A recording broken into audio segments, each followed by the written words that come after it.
Bismillahirrahmanirrahim. Assalamualaikum warahmatullahi wabarakatuh. Waalaikumsalam warahmatullahi wabarakatuh. Alhamdulillahilladzi an'ama 'alaina bi ni'matil imani wal islam. Wassalatu wassalamu ala sayyidina Muhammad wa ala alihi wa ashabihi ajma'in, amma ba'du.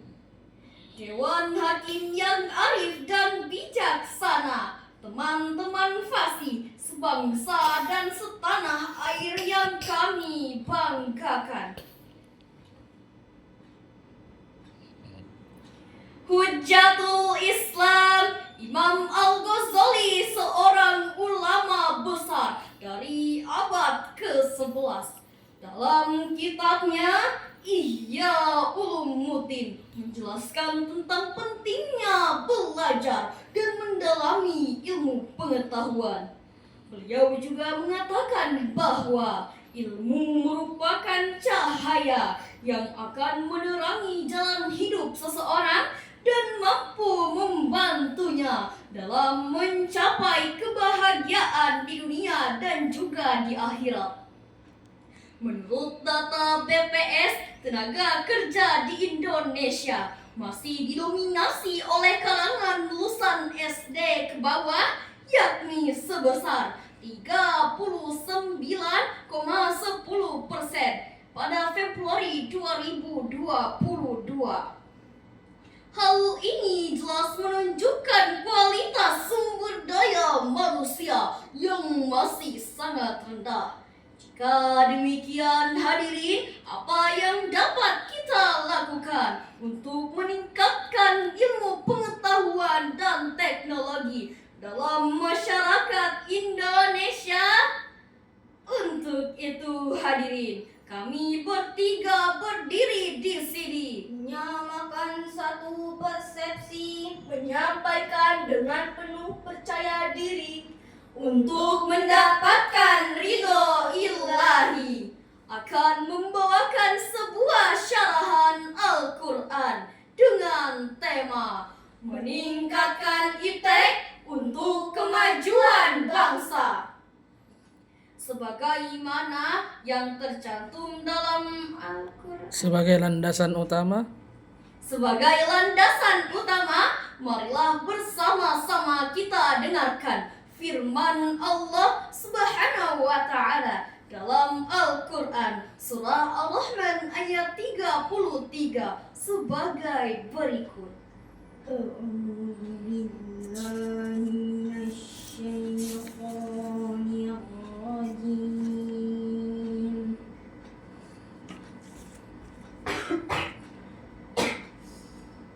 Bismillahirrahmanirrahim.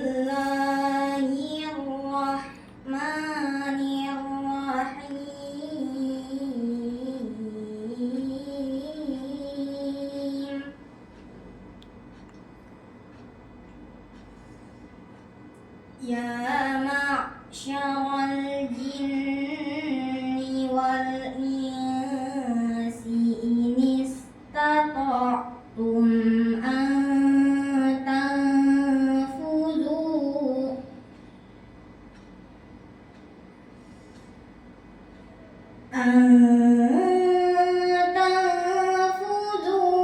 min aqtaris samawati wal ardi fanfudhu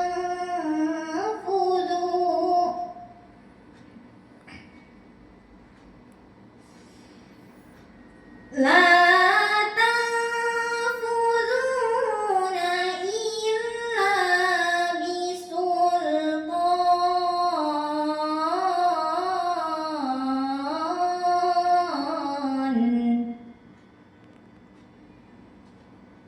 La tanfuduna illa bisultan.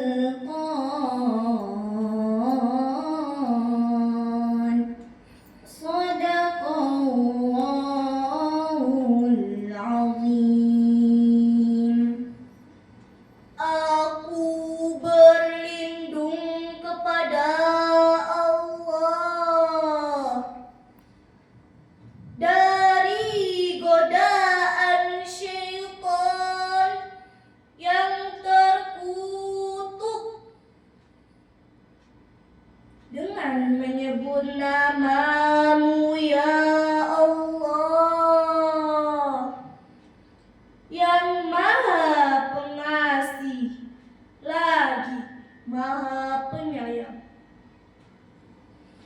Wahai segenap jin dan manusia, jika kalian sanggup menembus atau melintasi penjuru langit dan bumi, maka tembuslah.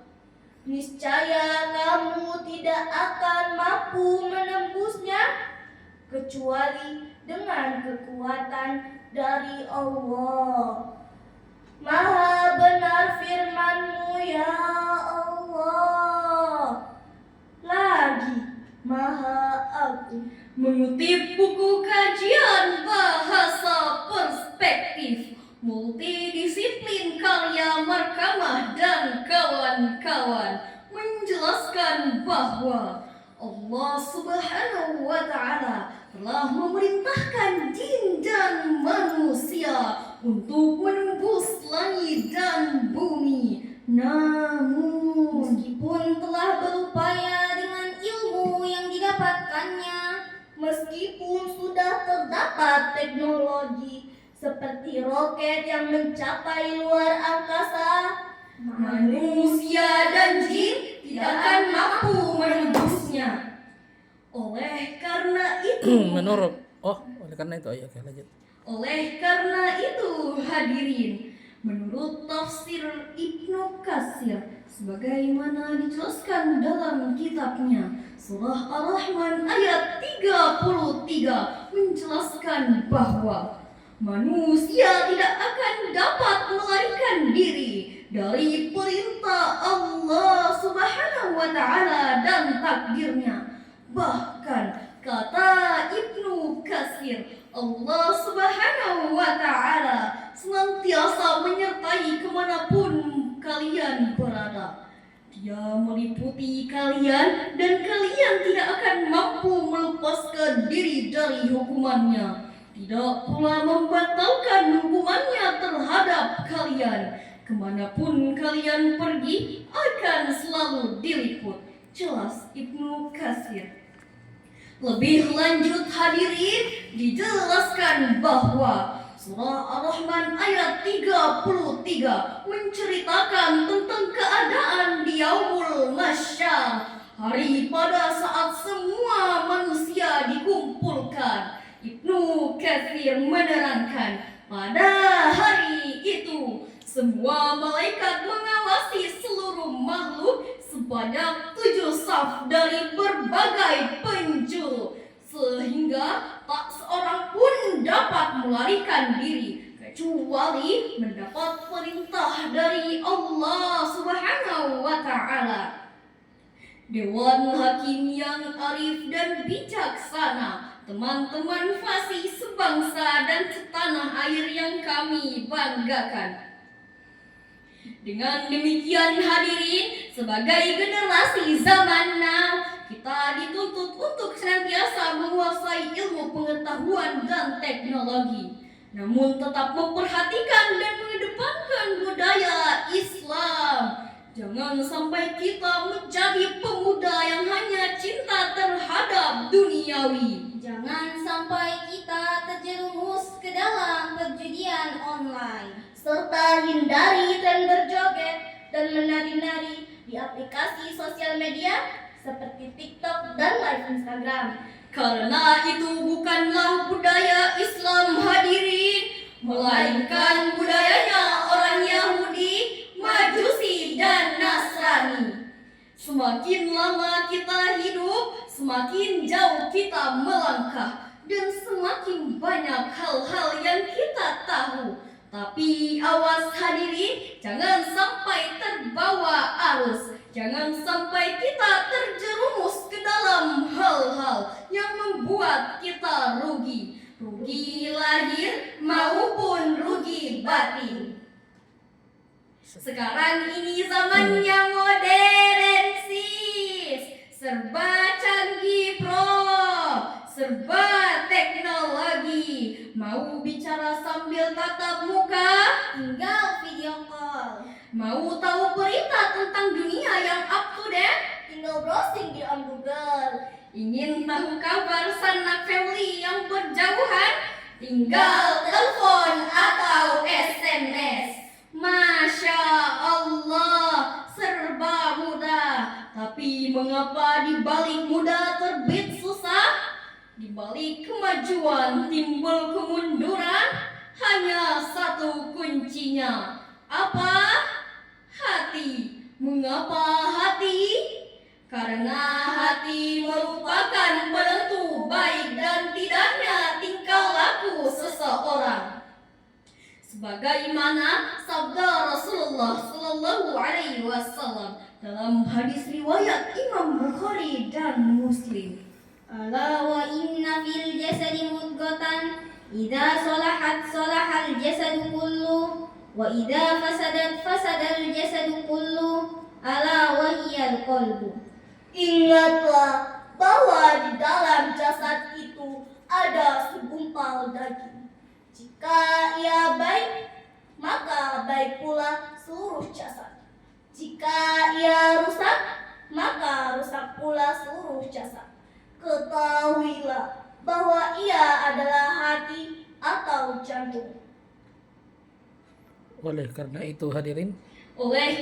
itu hadirin, salah satu cara agar kita menjadi pemuda generasi emas muslim yang faham iptek, yaitu dengan cara membersihkan dan mengobati hati kita dari berbagai penyakit yang dapat mempengaruhi kehidupan kita, terutama dengan melakukan kebaikan-kebaikan yang membuat hati kita menjadi tenang dan terhindar dari penyakit hati. Dewan Hakim yang arif dan bijaksana, teman-teman fasih sebangsa dan setanah air yang kami banggakan. Lalu bagaimanakah cara mengobati hati kita agar dapat menjadi tenang dan bisa menunjang kesuksesan kita sebagai generasi emas muslim hadirin? Yaitu dengan melakukan 5 perkara sesuai syariat Islam. Dewan Hakim yang arif dan bijaksana, teman-teman fasih sebangsa dan setanah air yang kami banggakan. Dari uraian di atas dapat kita ambil kesimpulan. Pertama, kita sebagai umat Islam diwajibkan menuntut ilmu pengetahuan. Kedua, melintasi langit dan bumi adalah dengan pengetahuan dan teknologi atau iptek.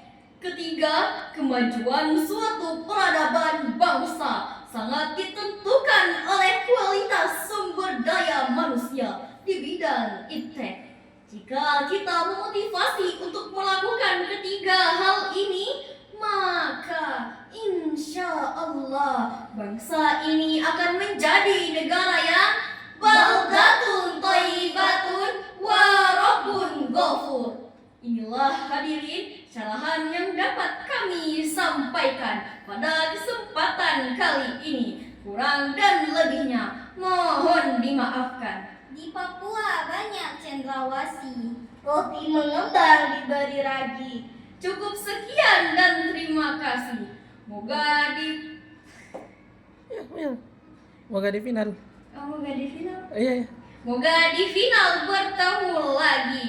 Dan kami akhiri dengan wabillahi taufiq wal hidayah.